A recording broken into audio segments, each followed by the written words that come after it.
Welcome to the first quarter 2023 Arista Networks financial results earnings conference call. During the call, all participants will be in a listen-only mode. After the presentation, we will conduct a question and answer session. Instructions will be provided at that time. If at any time during the conference you need to reach an operator, please press the star followed by 0. As a reminder, this conference is being recorded and will be available for replay from the investor relations section at the Arista website following this call. Ms. Liz Stein, Arista's Director of Investor Relations, you may begin. Thank you, operator. Good afternoon, everyone, and thank you for joining us. With me on today's call are Jayshree Ullal, Arista Networks President and Chief Executive Officer, and Ita Brennan, Arista's Chief Financial Officer.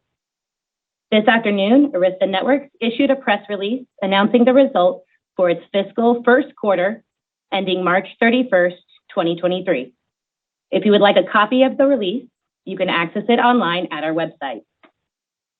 During the course of this conference call, Arista Networks management will make forward-looking statements, including those relating to our financial outlook for the second quarter of the 2023 fiscal year, longer-term financial outlook for 2023 and beyond, our total addressable market and strategy for addressing these market opportunities, including AI, customer demand trends, supply chain constraints, component costs, manufacturing output, inventory management, and inflationary pressures on our business, lead time, product innovation, working capital optimization, and the benefits of acquisitions, which are subject to the risks and uncertainties that we discuss in detail in our documents filed with the SEC, specifically in our most recent Form 10-Q and Form 10-K, and which could cause actual results to differ materially from those anticipated by these statements. These forward-looking statements apply as of today, and you should not rely on them as representing our views in the future. We undertake no obligation to update these statements after this call. Also, please note that certain financial measures we use on this call are expressed on a non-GAAP basis and have been adjusted to exclude certain charges. We have provided reconciliations of these non-GAAP financial measures to GAAP financial measures in our earnings press release. With that, I will turn the call over to Jayshree. Thank you, Liz, and happy Monday, everyone, and a happy month of May. We delivered revenues of $1.35 billion for the quarter with a non-GAAP earnings per share of $1.43. Services and software support renewals contributed approximately 13.5% of the revenue. Our non-GAAP gross margins of 60.3% was influenced by supply chain overheads and Cloud Titan concentration. We expect our gross margins to improve every quarter throughout this year. International contribution registered at 17.5%, with the Americas strong at 82.5% for the quarter. While we will shift to reporting our vertical segments on an annual basis, I would like to share some overall trends we're seeing. We do expect Cloud Titans will moderate compared to our 2022 triple-digit growth, while enterprise is likely to be more steady state. It is evident that our lead times are improving. Our visibility to customer forecasts, therefore, are now beyond 6 months, or now below 6 months, I should say, and they're shrinking. Despite macro uncertainty, we endorse consensus of 26% annual growth to approximately $5.5 billion revenue in 2023. On the product side, we made many exciting Q1 announcements. At OFC 2023, we introduced our vision for linear drive optics for intra and inter-data center connectivity at 800 gig and beyond. This was a highlight for both Arista and the optical industry at large, delivering the promise of low power and improved price performance for demanding AI workloads. Speaking of AI, the mandate to avoid idle states in expensive and large AI processor clusters requires that specialized AI network. Key characteristics include wire rate and lossless delivery of large and synchronized bursts of data at 400 to 800 gig speeds.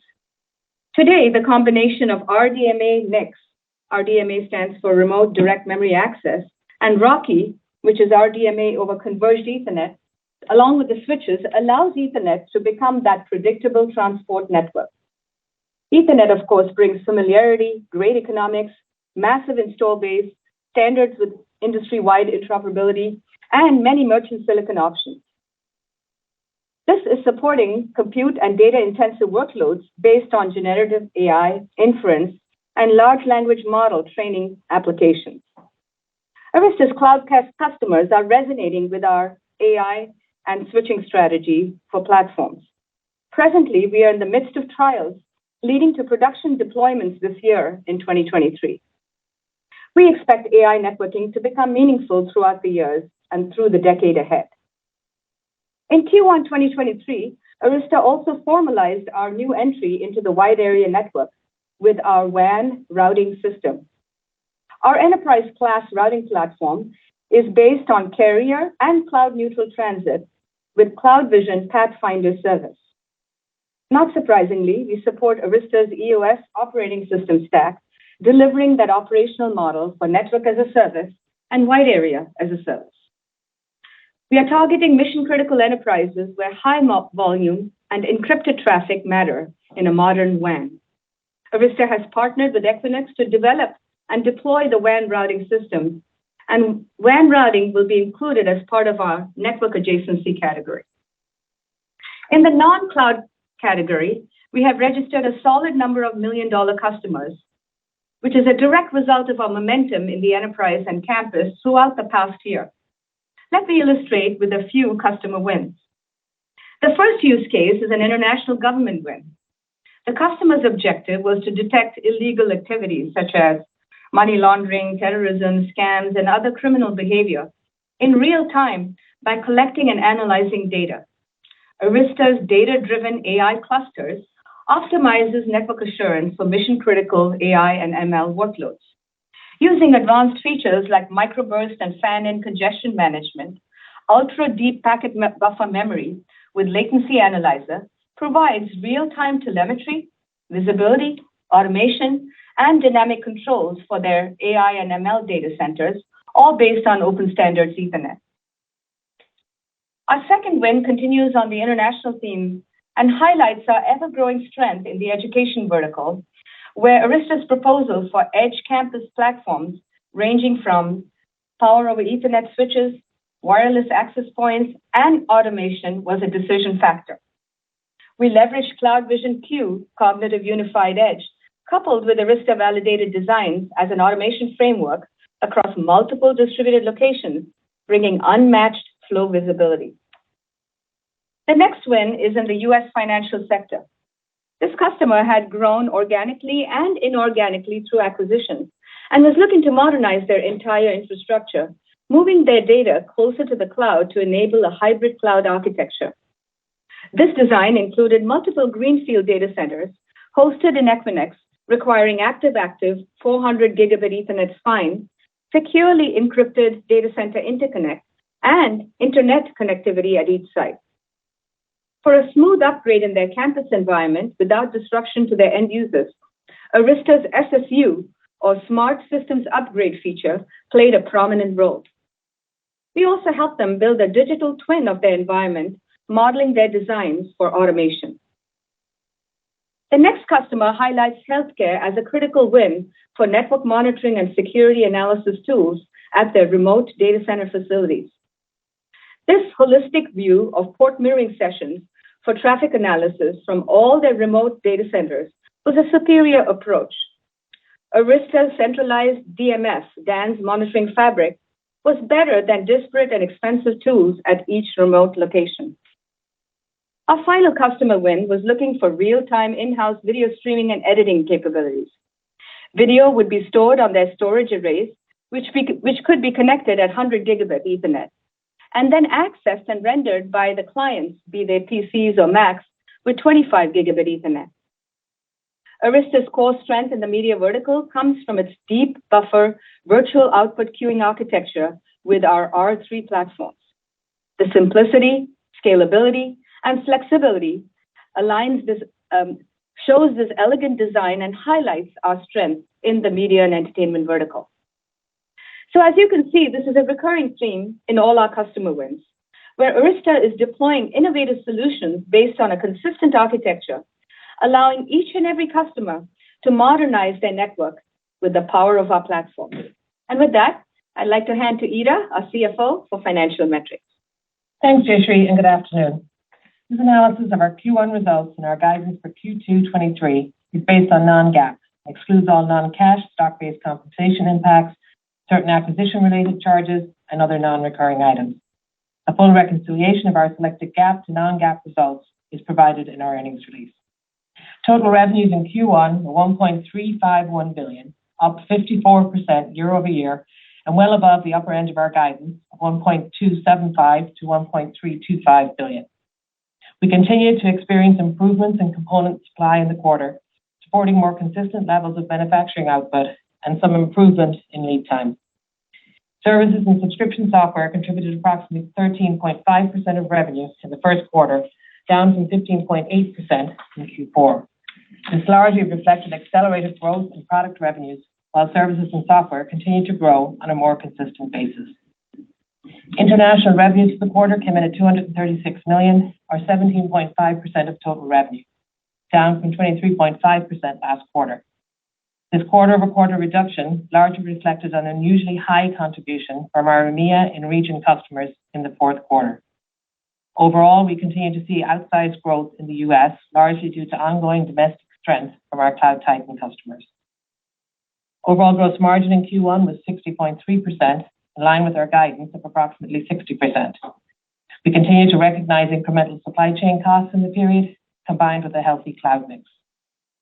Operating expenses for the quarter were $257.5 million, or 19.1% of revenue, up from last quarter at $235.3 million. R&D spending came in at $164.8 million, or 12.2% of revenue, up from $153.2 million last quarter. This primarily reflected increased headcount and new product introduction costs in the period.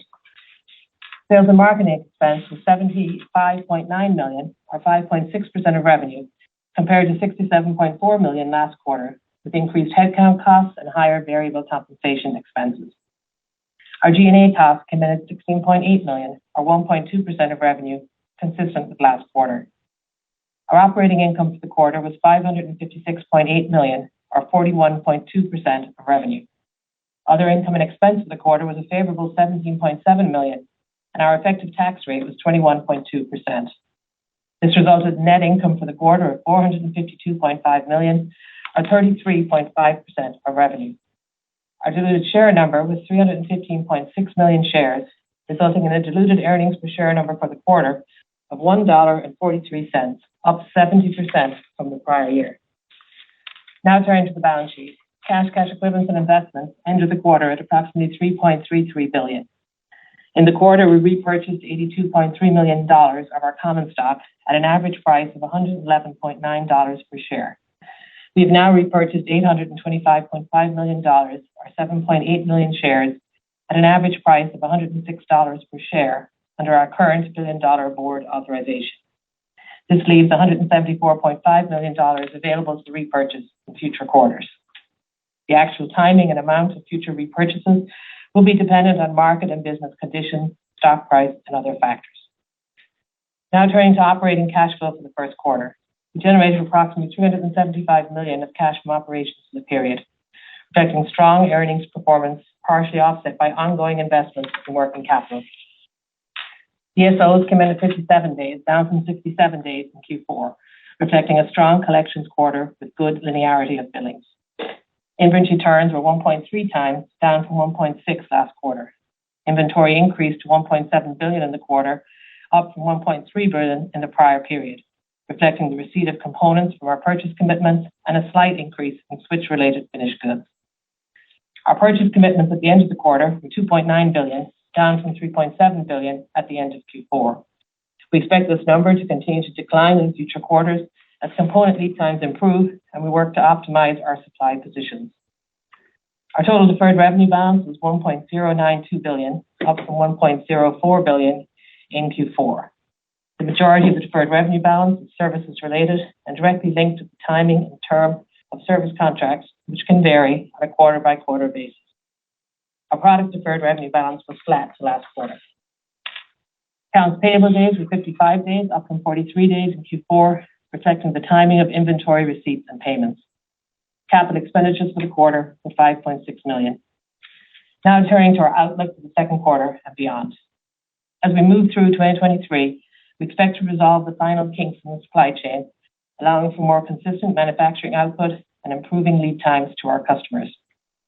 We do, however, expect these reduced lead times to also result in reduced visibility, with customers no longer needing to make purchase decisions so far in advance of deployment. In addition, we expect some moderation in customer spending, especially with our Cloud Titan customers, following a year of accelerated demand in 2022. All of that being said, we believe customer engagements and current deployments across the business support the current consensus revenue growth rate for 2023 of approximately 26%. In terms of quarterly trends, you should expect moderating year-over-year growth as the year progresses, with more difficult prior year comps. On the gross margin front, beginning in Q2, we expect to see some steady improvement as we consume fewer broker parts and have the opportunity to optimize manufacturing output while maintaining a healthy contribution from our cloud customers. Now turning to spending and investments. We continue to monitor the overall macro environment carefully and will prioritize our investments as we move through the year. This will include a focus on targeted hires in R&D and go to market as the team sees the opportunity to acquire talent. On the cash front, while we will continue to focus on supply chain and working capital optimization, we should expect some continued growth in inventory on a quarter-by-quarter basis as we receive components from our purchase commitments. With all of this as a backdrop, our guidance for the second quarter, which is based on non-GAAP results and excludes any non-cash stock-based compensation impacts and other non-recurring items, is as follows. Revenues of approximately $1.35 to $1.4 billion, gross margin of approximately 61%, operating margin at approximately 40%. Our effective tax rate is expected to be approximately 21.5%, with diluted shares of approximately 317 million shares. I will now turn the call back to Liz. Liz? Thank you, Ita. We will now move to the Q&A portion of the Arista earnings call. To allow for greater participation, I'd like to request that everyone please limit themselves to a single question. Thank you for your understanding. Operator, take it away. We will now begin the Q&A portion of the Arista earnings call. In order to ask a question during this time, simply press star, then the number 1 on your telephone keypad. If you would like to withdraw your question, again, press the star 1. We ask that you pick up your handset before asking questions in order to ensure optimal sound quality. Your first question comes from the line of Aaron Rakers with Wells Fargo. Your line is now open. Yeah, thanks for taking the question. I'm just curious, kind of the commentary around the hyperscale cloud as component lead time shrink. How would you characterize, if at all, the visibility in that vertical, and specifically how maybe that's evolved or changed relative to, let's say, the commentary or the thoughts, a quarter ago? Thank you. Yeah. Hi. Hey, Aaron. I'll kick it off, and maybe Anshul can help me. As you know, historically, visibility with the Cloud Titans, if you subtract the last 2 years, which were largely supply chain related, was typically 2 quarters, right? And for a period of time last year and the year before, we were starting to get 4 quarters of visibility. As our lead times are improving, our visibility is also shrinking, especially with that segment, because they can make, decisions closer to our lead times. So I would say our visibility has reduced from last year to this year by 2 quarters, and is roughly 6 months. Thank you, Aaron. We can go ahead and take the next question. Your next question comes from the line of Anton Shkabane with New Street Research. Your line is open. Hi. Thank you very much for taking my question. So at the CMD, I think you provided an AI-intensive networks TAM of $2-3 billion in the next few years.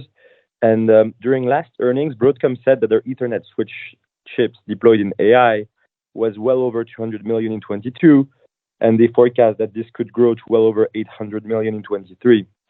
So I imagine that would correspond to $4 or $5 billion in revenues. This is therefore already well above the TAM that you estimated. Am I missing anything, or did the TAM expand considerably more than you were anticipating at the CMD? Sure. Hi, this is Anshul. As you know, there's a lot of talk about AI, and it's a very exciting topic in many ways. First, you have to separate out numbers that Broadcom's giving you versus where our customers will deploy systems, right? So there's an offset of when they ship chips versus when they can ship systems, and often by quarters, sometimes it could be as long as a year, right, given the lead times and so on that are going on in the market. Second, I think AI is still in its infancy. I don't think we know really how big it will be. It's clearly on a very good trajectory. It will keep on growing. And it is a great opportunity for us, for sure.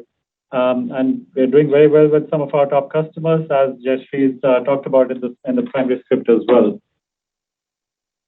Yeah, and just to add to what Anshul said, our forecast of $2 to $3 billion is more in the 2025 arena. Market analysts are already showing larger numbers than that, 2025 to 2027 arena. I think market analysts are already projecting it's double that. And certainly Broadcom is enthusiastically looking at their chip deployments. But again, as Anshul alluded, by the time Broadcom has a chip, the chip gets built into a system by us, and then the system gets deployed by our cloud customers. It can be 1 to 2 years. Thank you. Your next question comes from the line of Samik Chatterjee with JP Morgan. Your line is open. Yep. Hi. Thanks for taking my question. If you don't mind, can we just dive in, dig a bit deeper into the inventory number? I think getting a few questions on that.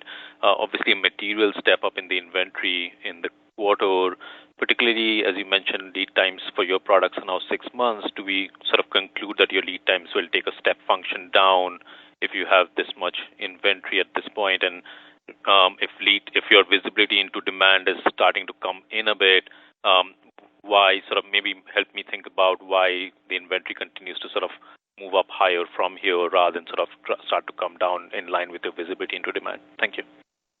Hi, Samik, this is Ita.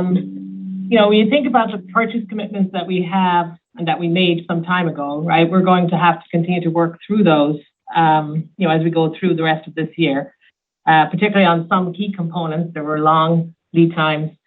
We had to place commitments, for kind of this year, earlier last year, in order to secure that supply. So those components will continue to come into inventory, and obviously they'll go out of inventory as well as we build products, etc. So, we have a healthy deployment pipeline in front of us on the system side, but we are still going to gather components based on when those purchase commitments were made and the timing of those purchase commitments. So, if you look at the total of inventory plus purchase commitments, it came down in excess of $400 million this quarter.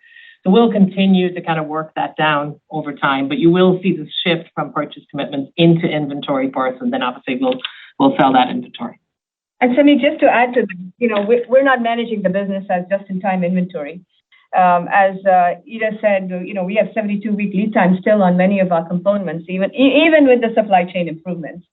So we have to plan ahead, and if we want to get product to our customers in 6 to 12 months, assume a position on the inventory, and especially do so on common components where we feel confident that there is demand, and we will continue to fulfill that demand this year and next year.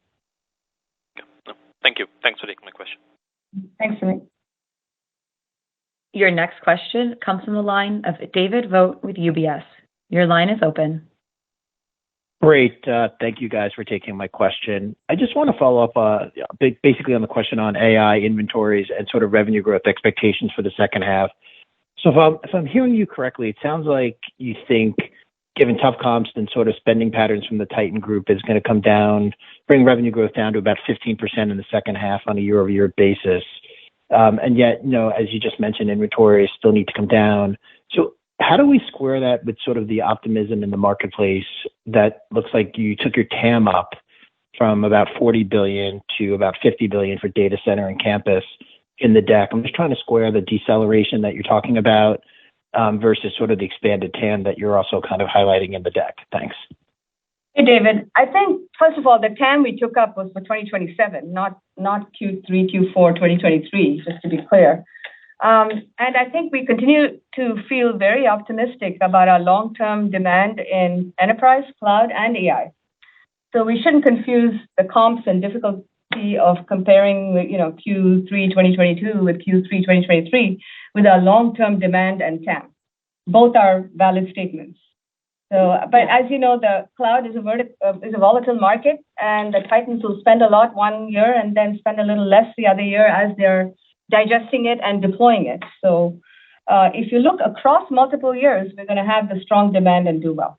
Yeah, and David, this is very consistent with what we talked about last quarter, right? I mean, because of the comps and the pattern in the comps, we're going to grow quarter by quarter, growing each quarter consecutively. But you will see that deceleration just because of how last year's kind of revenue trended as well, right? So I don't think there's anything new here. In fact, we probably took up the overall number a little bit to get to the 26%. Right. We said 25 in November. Now we're saying 26. Right. Thank you. Thanks, guys. Thank you. Your next question comes from the line of Meta Marshall with Morgan Stanley. Your line is open. Great, thanks. Maybe just zeroing in kind of on the Cloud Titans vertical. You mentioned kind of reduced visibility, but just wanted to clarify, had you seen any changes in orders or any push outs kind of within the quarter of orders and within kind of your near-term guidance of orders that you thought were going to take place that are maybe getting pushed out? Thanks. Yeah, Mita, I'll let Anshul answer the question, but I would say it's sort of a give and a take. Some things are getting pushed out and some are getting pulled in. The silver lining is clearly AI. That's not getting pushed out, but some of the deployments of cloud regions are getting pushed out. Anshul, you want to add to that? But if I can add some more color to key areas that we've been tracking. I know we only want to talk about AI. Remember this DCI market and backbone, which is what started the 400 gig cycle in the first place. Those deployments are progressing as expected as well. So that part is steady state, and obviously AI is growing compared to what we knew before. Great, thank you. Your next question comes from the line of Sebastien Naji with William Blair. Your line is now open. Hi, thanks for taking the question. Just given this discussion around generative AI, maybe can you frame for us the advantages of Ethernet for building out these AI network fabrics and any metrics you might have that highlight these advantages versus something like InfiniBand? Sure. I think I said this before, but I think the number one advantage of Ethernet is the fact that you're building a standards-based, multi-vendor, highly interoperable network where everything from troubleshooting to familiarity when you're connecting to the GPU clusters is very well known. So from a best-of-breed horizontal approach, Ethernet can win every time, and Ethernet technologies generally struggle. Having said that, the vertical approach that InfiniBand adopted for high-performance computing can be applied to GPU clusters as well. So I think it all depends on the customer's clusters and how large they are, and the larger they become, the more it favors Ethernet. Great, thank you. Your next question comes from the line of Tal Liani with Bank of America. Your line is now open. Hi, guys. Thanks very much. I want to ask about non-Cloud Titans, the other part. Last year, it grew about 14.5%, and it was supposed to grow, by your guidance, kind of supposed to grow much faster this year. What happened this quarter? And again, if you don't provide exact numbers, even qualitatively, what happens this quarter with non-Cloud Titan? How is demand shaping up when it comes to orders? I'm trying to neutralize the supply chain issue. Thanks. Yeah. No, good question. Enterprise demand is pretty strong and steady. In fact, I would go as far as saying the customer activity has been just as strong as last year. And some of these macro things we hear about, we are experiencing less of it, perhaps because we're a small fish in a big ocean, right? So that said, obviously our revenue has a high component of Cloud Titan concentration in Q1. So the demand doesn't translate into direct revenue contribution in a specific quarter. But I think you will see a number far greater than the 15% through the year.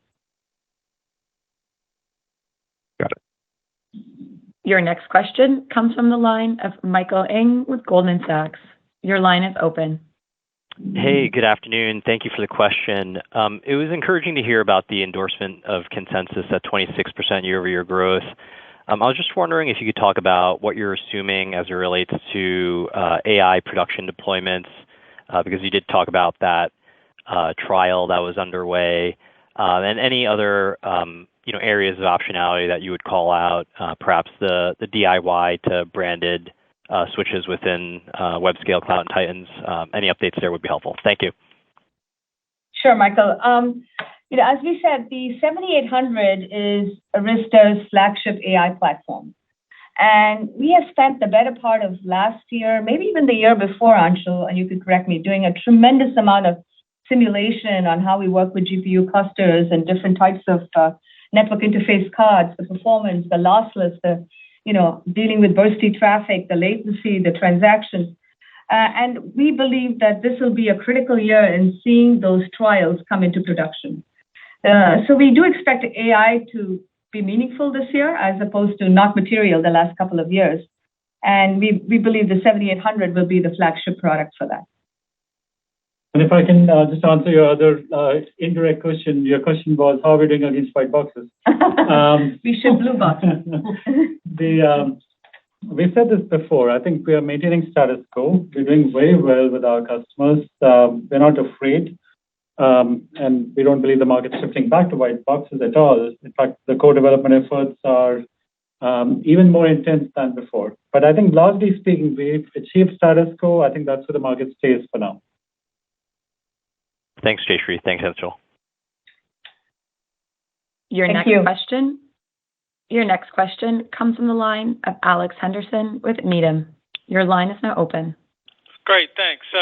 I've got a question that I want to split into two pieces. The first one is, as you're looking at market share in the AI arena, does the networking piece gain share within the AI wallet budgets? And then second, I know that you've had a very significant share advantage in high speed. You've gained significant share from your competitors for every year that I can remember. And I guess the question is, will AI drive an acceleration in your share given your dominant experience so far in delivering it? So share within the CapEx wallet and then share within the AI market. Two related questions. Alex, let me go back to your high-speed acceleration question first, and then we'll talk about the market share in AI, because we're still grappling with what is the market for AI right now. In terms of high speed, I think we've now got some killer use cases for 400 and 800 gig with AI. So you will see our strength going from strength to strength with 100, 200 in some cases, and now 400 and 800, with AI being that killer application driving our high-speed acceleration. We feel more confident of it now. Otherwise, you could argue, what is the use case for 400 and 800 gigs? So that makes us very positive.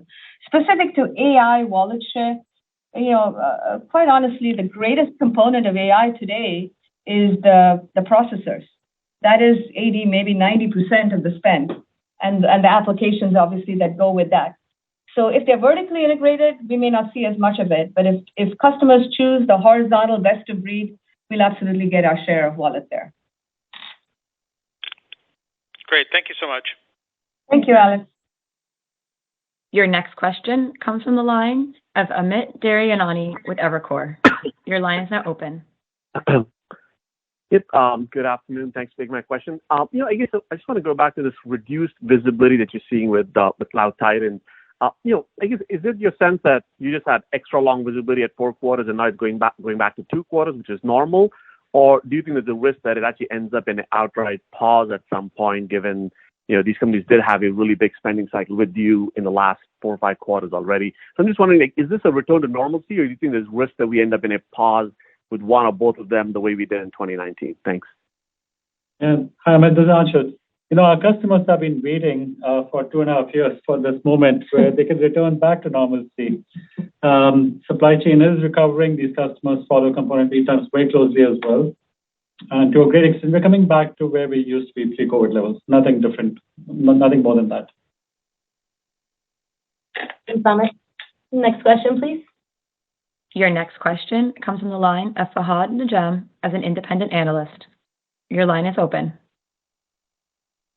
Hey, thank you for taking my question. Jayshree, Anshul, I wanted to ask you a question on Broadcom's recent introduction of the Jericho 3 AI chip. And it kind of reminds me of the time when they first introduced the Jericho 2 and 2C, and you were the earliest adopters of that technology, and that led to your significant gains in the leaf spine architecture. So is the Jericho 3 a similar upgrade cycle, and should we think about the same advantages you guys are enjoying in this forthcoming cycle as you did in the previous cycle? Anything you can tell us in terms of the comparison?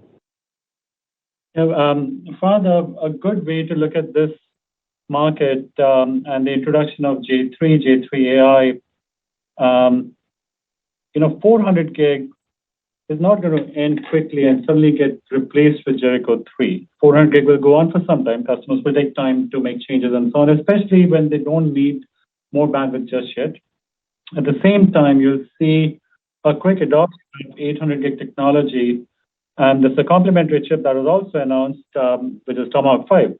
But between Tomahawk 5 and Jericho 3 AI, the AI teams will absolutely consume these as quickly as the market can get them out there. And you may have read some white papers that were also published along with the announcement, which showed that Jericho 3 AI scales to very large clusters. Right? We can scale to 4,000 GPUs quickly at 800 gig, and the cluster performs at 10% better throughput than InfiniBand. So that is why there's such need for this technology out there, and everyone's anxious to get it. But remember, the chips have just been announced. It takes time to get the chips, build systems, ship it to customers, go through the trials, and then go to high-volume production. It's a very exciting multi-year journey, and we really value our partnership with Broadcom. But what you're seeing here is, 100 gig for mainstream enterprises, 400 gig for the cloud, and 800 gig and beyond for AI use cases. Appreciate the answers. Thank you. Your next question comes from the line of Matt Niknam with Deutsche Bank. Your line is open. Hey, thanks for taking the question. Just to go back to the macro discussion, I'm just wondering, were there any regions, customer verticals where you maybe saw some greater than usual slowness or lengthening sales cycles, particularly later in the quarter? Thanks. Yeah, Matt, I'd say that usually we see a very strong activity in the month of March. But in Q1, we did see some seasonality in certain regions, especially internationally. And I don't know how to, one quarter doesn't a trend make, but we're definitely watching this. Okay, and has that changed at all in early April? Too early to say. No. You mean has it changed in the sense it's improved in April? Is that your question? That's right, yeah. Yeah, April is good so far. Okay, thank you. Your next question comes from the line of Michael Genovese with Rosenblatt. Your line is now open. Thanks for taking the question. Just one question for me. So basically, when it's about timing on AI, and when do we think switching will inflect? And I guess maybe the actual question is, what's your outlook on 2024 cloud spending? I mean, we've talked a lot about the next 6 months, but what about 2024? How are we thinking about that right now? Thank you. Can we tell you 6 months before 2024 spending? Because we don't know. We don't have the visibility. Yeah, it's a little early for that yet, Mike. But what about on the timing of switches? I mean, as you go through all of this, GPUs or processing units now, training, all of these things, when do you think the timing for switching deployments will inflect positively? You're asking specific to AI or to Cloud Titan spending? Because they're two different specific, AI is clearly happening now, but 80 to 90% of the spending is in stuff that you don't do. When do you think that there'll be a significant uptick in that percentage of switching deployments in AI cluster data centers? Okay. Well, as I said, I think last year was the year of trials. This year we'll see some production, and it'll certainly accelerate in 24 and 25 specific to AI. But again, that's a small spend relative to our larger cloud spend, where we'd like to see more visibility on how the cloud regions are getting built out, et cetera. Yeah, that's fair. Thanks for clarifying that distinction. Thank you. Yeah, thank you. Your next question comes from the line of James Fish with Piper Sandler. Your line is open. Hey, ladies, nice quarter, and Anshul as well, of course. Purchase commitment, wanted to circle back there as well. It's moving down as you guys anticipated, but obviously you guys are a much larger business than you were pre-pandemic. So I guess, how are you guys thinking about the level of normalcy of purchase commitments as we kind of work through this? And obviously, Ita, you talked about that we'll see sequential impacts to cash flow still on the inventory as we kind of convert that purchase commitment to inventory.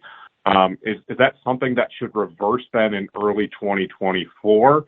And how should we kind of think about free cash flow conversions for this year then?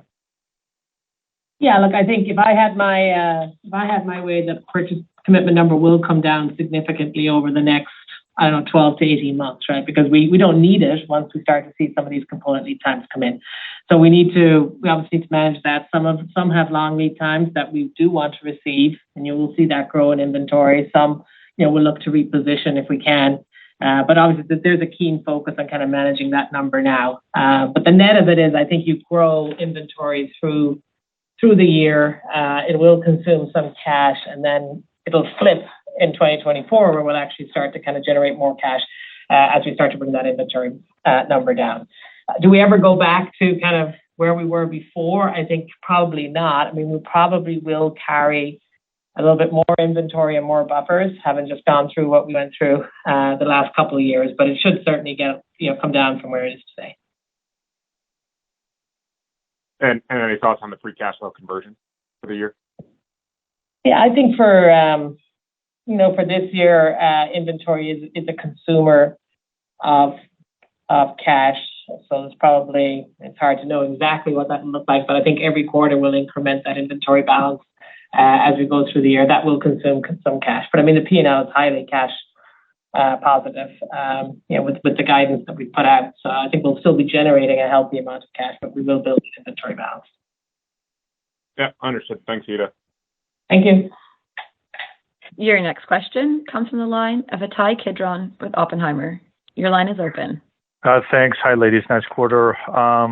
Ita, I wanted to dig into the comments on gross margin, where you expect them to improve through the year.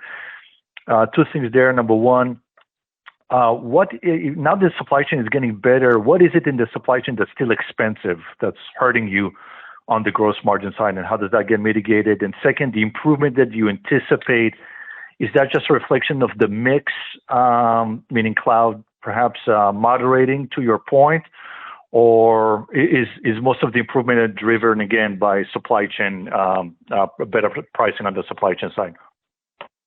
Yeah, I mean, I think in Q1 we were still consuming, broker parts and other parts that we had purchased prior, right? Because I mean, obviously you had to prepare for the quarter. That should get better in Q2, and then even more so as we go through the rest of the year, where we'll stop consuming those legacy, if you like, broker parts that we have in the pipeline.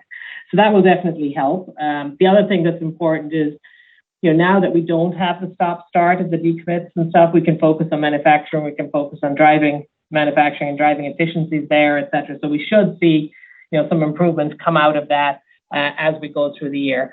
I'm not assuming, a whole lot of a change in the mix of the business, maybe a little bit more, but not a lot, just because we have a deployment pipeline for cloud, right? So I think this discussion that we're having about cloud is more, when do they need to place orders for the next deployments, now that there isn't deployments in front of us right now, right? So I think that's an important distinction, right? So I think we are, we're pretty happy with how the cloud business is slotted out through the rest of the year. The question becomes, when do they place new orders with these shorter lead times, and when can we see what those new orders will look like? Yeah, thank you. Your next question comes from the line of Ben Bollin with Cleveland Research. Your line is open. Good afternoon, everyone. Thanks for taking the question. Ita, I guess more specific for you, could you share any thoughts around OpEx with respect to R&D and sales and marketing and how those have evolved through the year, given the visibility and supply and what you're seeing out there? Thank you. Yeah, I think we talked about a little bit in the script, but when we are continuing to hire and we are continuing to make some investments, and we'll continue to do that, certainly within the envelope as we think about the business for the year today, we will continue to do that. It probably doesn't grow quite as fast as the top line. We'll see. Right, but we are continuing to, increment that quarter over quarter, and you'll see us continue to grow those investments. And again, it's headcount around R&D and go to market, and really, looking for good talent and places where where there's opportunity, right? But we will continue to invest, just given the envelope of business that we have in front of us. Thank you.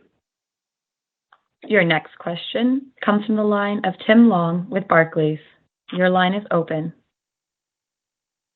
Thank you. Can I ask a two-parter on the adjacencies? First, just curious on the campus side. Obviously, you guys have been growing nicely there. How do you think that tends to be more macro sensitive? So how do you view, being able to grow the same level in that sector when there becomes more macro headwinds like we're starting to see? And then on the routing side, I'm curious now that you're out with the full platform, Jayshree, if you or Anshul, if you could just give us a little view of kind of what feedback has been and what you think the kind of the revenue path would look like for increased routing business. Thank you. Tim, I think on the campus side, the TAM is somewhere between 10 and 15 billion. So I don't want to make macro an excuse because I think we have fantastic demand because of our fantastic products. That said, obviously, the way we will see the campus demand manifest is we may see longer decision cycles if the macro continues. But the actual interest in our products is just very solid, very good, because we're still aiming for our first billion here in the next few years. So I think we're looking good. On the WAN routing, Anshul, you want to add some comments? It's been a very exciting launch, a lot of demand. Still too early, right? Right. And there's lots of disruptions happening in the market, even at the edge, right? When you talk about campuses, you talk about what's inside the building, but there's an edge that connects to the outside too.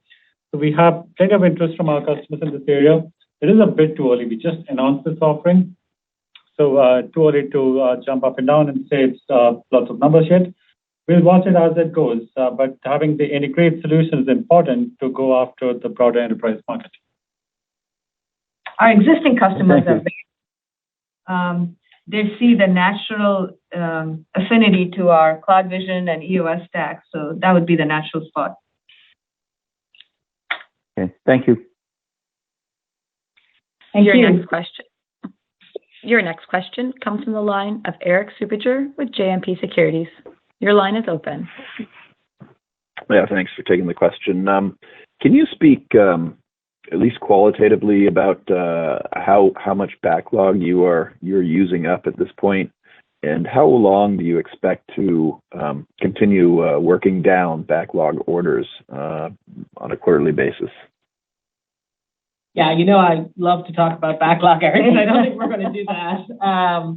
Look, I think it all comes back to lead times, right? The lead times is the driver of all of this, right? We were to extend lead times. Customers had to place orders to those lead times. As lead times improve, customers place orders to shorter lead times, and we'll slowly kind of navigate our way back to a more normal visibility window and lead time window, right? Where I think we're taking the first steps of that now, right? But that's going to take time to get there. But that's what will happen, is lead times will naturally bring visibility back to something more normal. But that's going to take some time. I think we're at the very beginning of that now. Is that a multi-year process? I don't know when we're back to normal. It'll take time to get back to normal. We've pretty much said it'll take us the back half of 2023. So I think normal is really next year. Okay, thank you. Okay, thanks, Eric. Your next question comes from the line of Simon Leopold with Raymond James. Your line is now open. Thanks for taking the question. Just a quick one, if we could get a metric, the RPO value. And in terms of my question, it does seem as if you've had a number of announcements around some software capabilities around your campus and enterprise-focused products. And it feels like you've sort of built up a critical mass. I'm wondering how you look at that strategy in terms of its maturity and its readiness in terms of the software behind the campus portfolio, if there's anything still missing. Thank you. Yeah, thanks, Simon. I think, most of our software is not standalone software. It's bundled either in CloudVision or EOS. There's very few standalone pieces. Of course, there's the NDR and the DANZ monitoring fabric. Specific to the campus, I would say they tend to look at it more as a solution, where they bring in wired, wireless. They want an automation framework with CloudVision. They want some security capabilities. In RSA, we announced some of the missing gaps we filled. Historically, we've partnered with other vendors for network access control, and Arista introduced its first one. I'll talk about it more next quarter. But I think some of the gaps we are now starting to fill ourselves. But in the campus, it always tends to be a combination of platforms and software, never standalone software alone.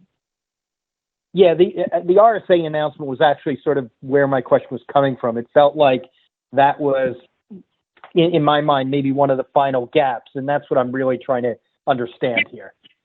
Yeah, I was going to save it for next quarter, but I'll just give you the condensed version. It's the Arista Guardian for Network Identity, Agni, means fire in Indian language, Sanskrit. So we'll squelch some of the ice with our fire. Sounds good. And just the RPO value, do you have that handy? Yeah, I think it's up about between 50-60 million quarter over quarter. It did tick up a little bit on the software and services side, but not in that range. Still small numbers, long way to go. Yeah. Thank you. Thanks, Sam. Your next question comes from the line of Sami Badri with Credit Suisse. Your line is open. Hi, two number questions.